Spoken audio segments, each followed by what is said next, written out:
As geeks take on dictators, we will resist until our dying breath. bloggers turn dissidents, Egyptians have set themselves on fire. and social networks root for social justice, governments are going cyber, We will ensure that these networks are secure. spying on their citizens, erecting firewalls like iron curtains, and closing down websites. We ask, is cyber-generated change virtual or real? This is Empire.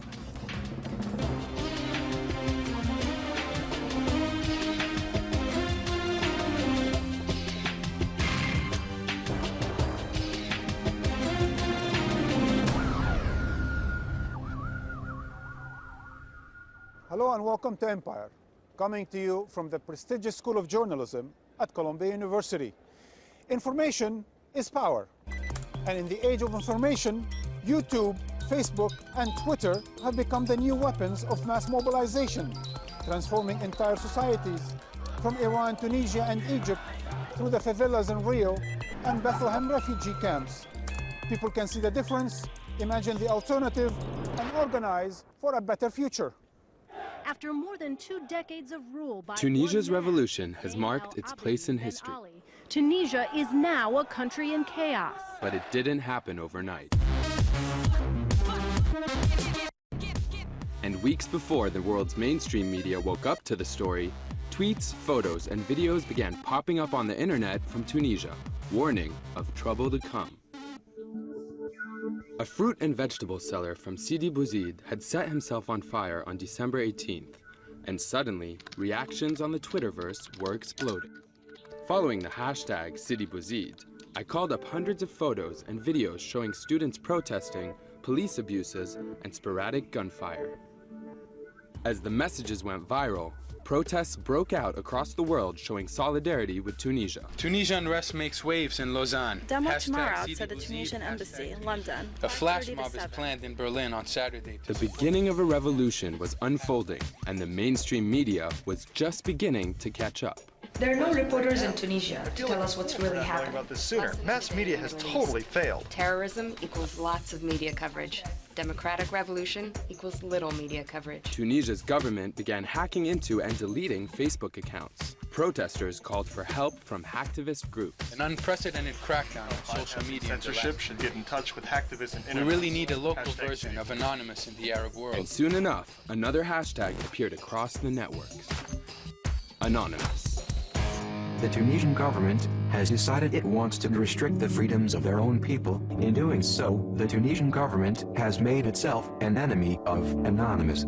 Within a matter of hours, Anonymous launched Operation Tunisia, paralyzing the president's site, several key ministries, and the stock exchange. The group also shared a cyber war survival guide, sharing cables from WikiLeaks documenting Ben Ali's corruption, tips on running from cops, and proxy sites to access Facebook and Twitter. The government quickly countered with a phishing operation, stealing Facebook and email passwords to spy on activists and obliterate online dissent. But tweets continued to spread, documenting a society's breakdown. The internet is reportedly cut off from Sidi People are Bouzid. creating barricades to protect their neighborhood. Students demonstrating in Klabia, 50 miles Injured east young man shot by police in his back in Kofsa. For a full week, I watched the story unfold online, speaking to activists, using Facebook and Twitter as protests turned bloody. And on January 12th, with Ben Ali's regime on the verge of collapse, Time magazine finally found the story. But the social networks had the best coverage. A new power structure had emerged, and protests had spread to other countries, and governments scrambled to buy time. Algeria steps up grain imports. King Abdallah of Jordan sacks government. Plus free food for a year to keep calm. But the anger had already rooted itself inside Arab minds. Through social networks, Egyptians had began drawing connections in late December. Egyptians should copy Tunisia revolt. Toppling their dictator. That will start a chain reaction in the Arab world. Tunisia solidarity demo on Sunday. Inspired by Tunisia's success, finally, the fear factor had broken. January 25th, a public holiday in Egypt, marking the day in 1952 that saw police back up the Egyptian people's resistance against British occupation. As people organized, they drew upon Tunisia's success, sharing pamphlets on peaceful protesting and self-defense. They made plans to circumvent police barricades, quickly capturing the world's attention. But Mubarak also learned from Tunisia. On January 27, just as President Obama appeared live on YouTube answering questions from the public, Egypt's president took the unprecedented step of shutting down the internet. But he was too late. The World Wide Web was against him. The accounts of police abuse and violence circulated online, including footage that the Associated Press picked up showing what some have called Egypt's Neda moment.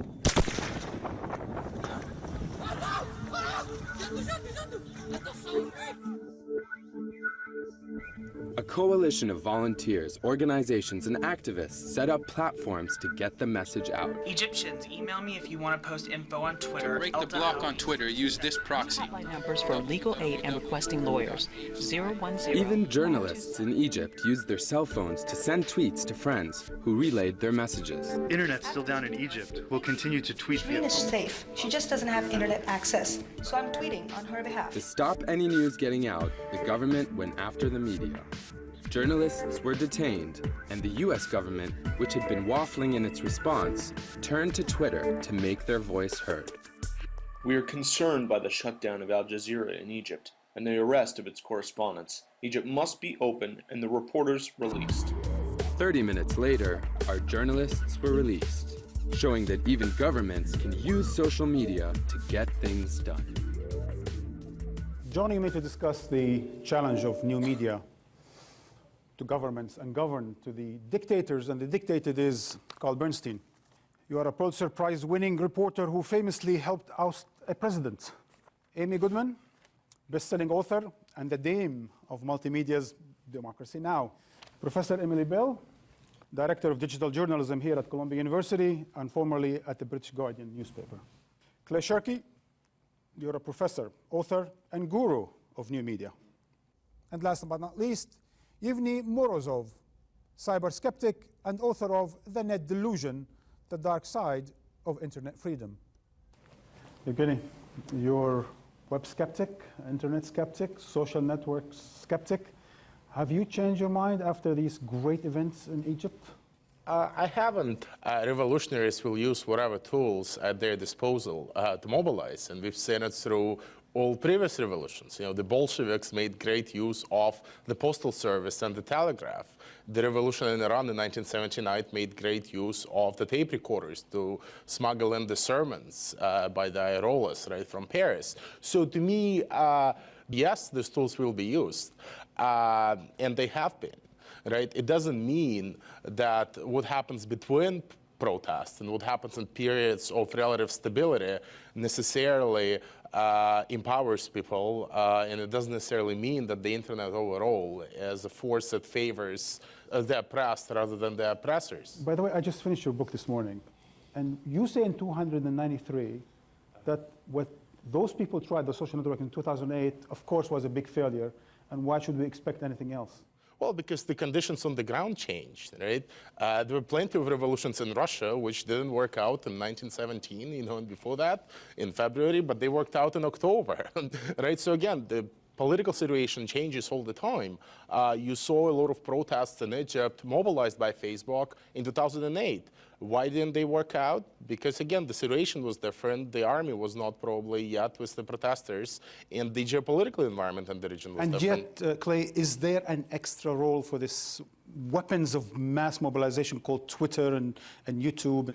One of the interesting things about the countries in the Maghreb, about Tunisia and Egypt, is there was systematic dismantling of the opposition, and yet you still had a world in which people could coordinate to turn out in the streets. You see Libya, you see Gaddafi's government shutting down football games, banning soccer in Libya. for the same reasons they're concerned about Facebook or Twitter, which is they're concerned about the coordinating force. The real effect of these tools is going to be measured over years, not over days or weeks.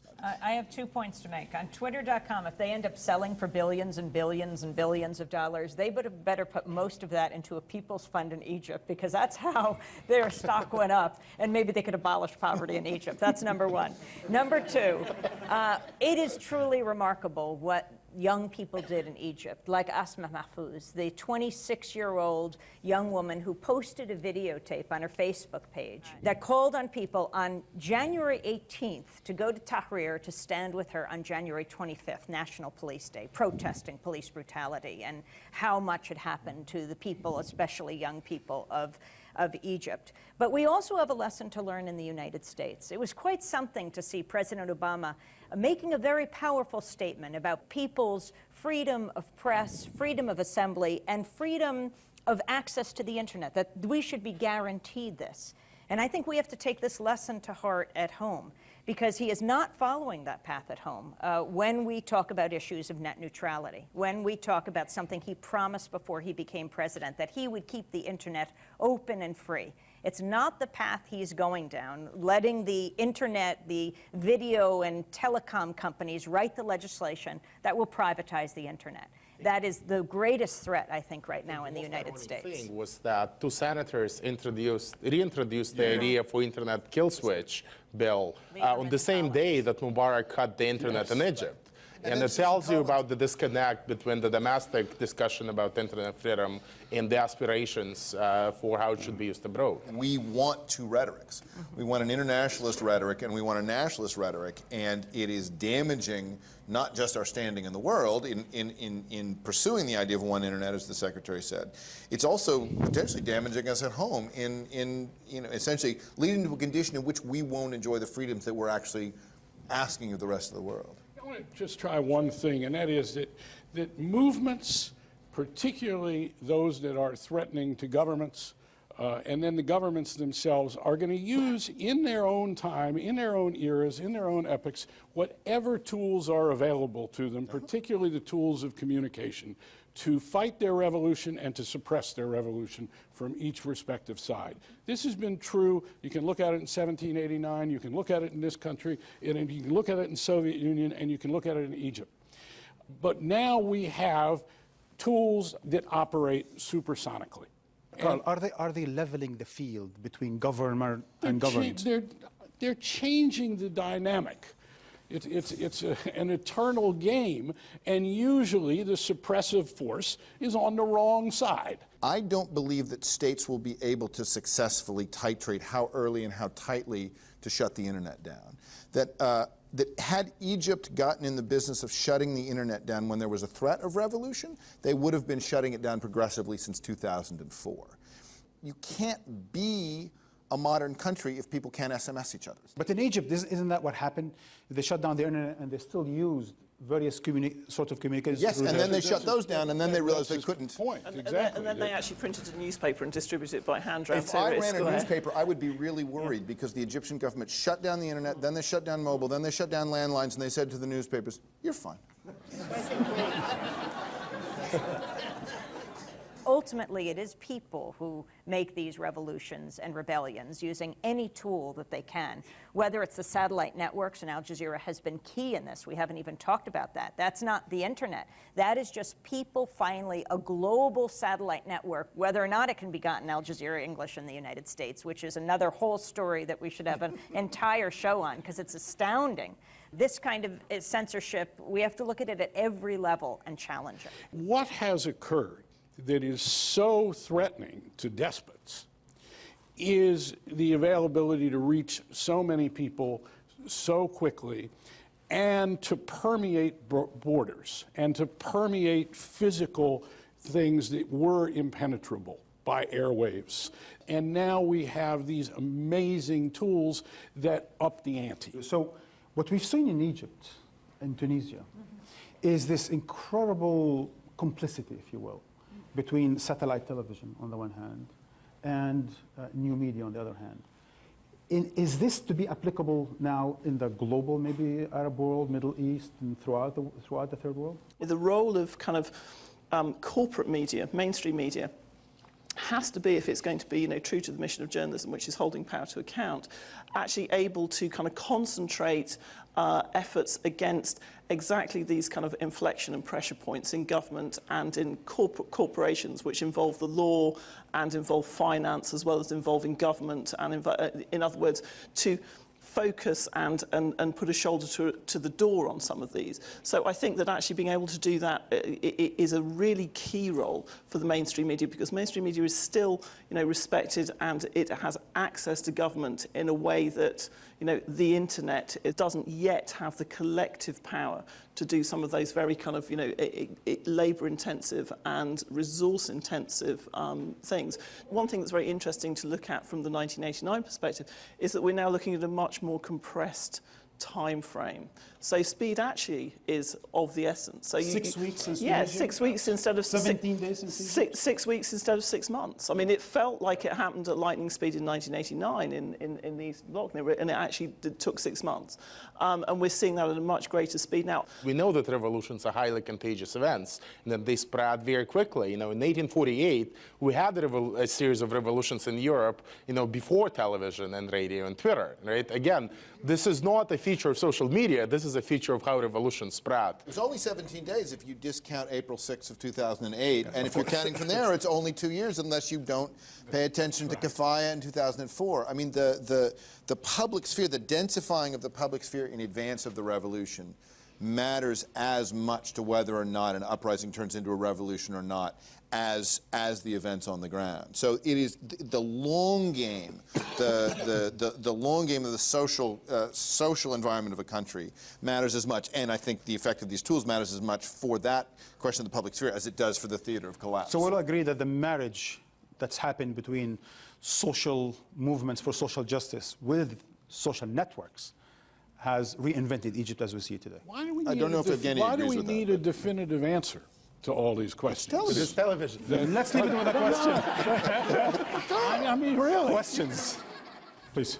Don't you think that especially younger people will always be more advanced in using technology than governments? Well, I mean, look at Iran in 2009, right? There were plenty of young people supplied with technology, right? Again, if you have a lot of thugs out beating them up, no amount of feeding will probably help, right? You do need other forces. You do need to have the army on your side, or some other factors. So looking at history, again, it's very useful to look at Facebook-driven revolutions which did not succeed.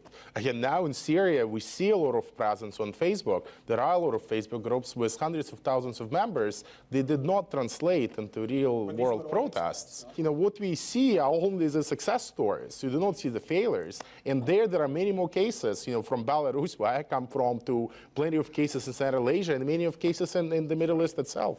Also, it's an uprising against, I don't even want to call it mainstream media anymore, because I don't think the mainstream media has represented the mainstream.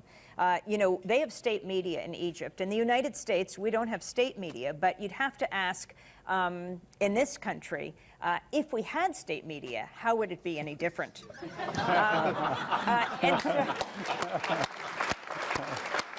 So when you have the protests, February 15th, 2003, before the war in Iraq, right? Millions of people rocked the globe for peace right before the U.S. attacked Iraq.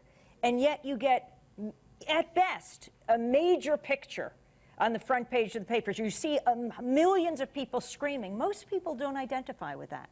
But when you hear someone talking, and when was the last time you see these grassroots activists brought into not the mainstream media, but the corporate media's halls to explain themselves, to give a face, a name? It's letting people speak for themselves instead of what we get on all of these networks. This small circle of pundits who know so little about so much, explaining the world to us and getting it so wrong. I want to try to come back at that for a minute. I just come from 3 hours of being on the air. The commentary that I heard and what I saw on CNN earlier nights was watched by hundreds of millions of people around the world in all these outlets. To say that the coverage was pro-revolutionary would be an understatement. To say that there was some kind of corporate tarring of the demonstrators would be wild fantasy. Oh, you're making a very, very important point, but I also have observed this, how different it is. Because what happened this time in Egypt is that hosts and anchors went to Egypt. They were beat up. That from the United States. They were beat up. They were imprisoned. They had their cameras smashed. And suddenly, the very people, the people that they usually turn to when they're here, and I'm saying the voices of power, the Mubarak regime, who they would usually be interviewing, they're the ones who beat them up. And so they, for the first time, did not see them as legitimate. And so you started to see in the mainstream media, the corporate media, they're looking for the very voices that we're broadcasting all the time. I call it trickle-up journalism. What about Vietnam? What about the press in Vietnam, in particular? You're taking us backward. We're going to move forward. We're going to move forward. We're going to move on to Sudan next. We've done some bad things, but don't tar us for everything we've done. Please. I think some of the most important news stories that we've gotten recently have not come from the traditional news outlets. The native video has come just organically through the internet, and I think the people have kind of shown that they have the ability to say, we see this is important, and we're going to bump it up in importance, and it gets out there within a day. There is simply too much information to indulge in the fantasy that you can have unfiltered access to everything. The organic movement that you're talking about is a form of filtering in which things that get retweeted, reblogged, passed on, and sort of rise up, that is simply an alternate form of filtering. But don't believe either that we don't need filters or that we could live without them. And I don't think that we should be as naively assuming the quality of the organic filters as we were in the 20th century, when we simply assumed that Walter Cronkite was, when he told us that that's the way it is, that statement was at all accurate. But now that we know that that statement is nonsense, we shouldn't also imbue that same sense of, oh, therefore it must be true, when looking at our social networks. Go ahead, Emily. I just want to say something sort of slightly in defence of our students and also the existing corporate media and of journalism, which is actually being able to relate narrative and data, which is actually going to be a kind of a relatively difficult job. And I thought the WikiLeaks prism of that was a great one, because, as I say, you just saw the future, which is information will come to you in ugly big chunks, and you have to be able to make sense of it, and you have to be able to make people care about it. And actually, you need people who are paid money to spend time with stories to be able to do that, and those are really kind of what professional journalists do. Please. So I guess I'm curious about the role that you think the internet and social media will have moving forward. I mean, obviously it's been very useful in getting rid of Mubarak and mobilizing people around that, but how do you think it can be harnessed and utilized going forward in terms of what happens next in Egypt? I had the opportunity to talk to several of the recent Tunisian ministers who were on a panel where they were introduced by their name, their title, and the number of hours they had been in office, which was interesting. But Sami Zawi in particular, who was the Secretary of State, and I talked to him as the Secretary of State for Communications, and he got his back up. He said, no. In Tunisia, the old Secretary for Communications was responsible for stopping communications. I am the Secretary of State for Communications Technology. I'm here to support it. So one of the things we may see in these governments is a commitment to make these tools more directly accessible to their citizens in a less fettered way. The Tunisians are certainly planning on doing that. Whether the Egyptians do or not, I don't know, but I think we could all hope that that would happen. And I can only say on Egypt, I can't think of a more important role for journalists than in this post-Mubarak time. They are going to be the check and balance on power. It is not predetermined what's going to happen now. It was a people's uprising, but whether it becomes a democratic revolution is going to be determined by holding those in power accountable. Journalists have such an important role to play in Egypt today, and they must be protected, not only in Egypt, but in the United States and around the world. Well, thank you for joining Empire, and until next time.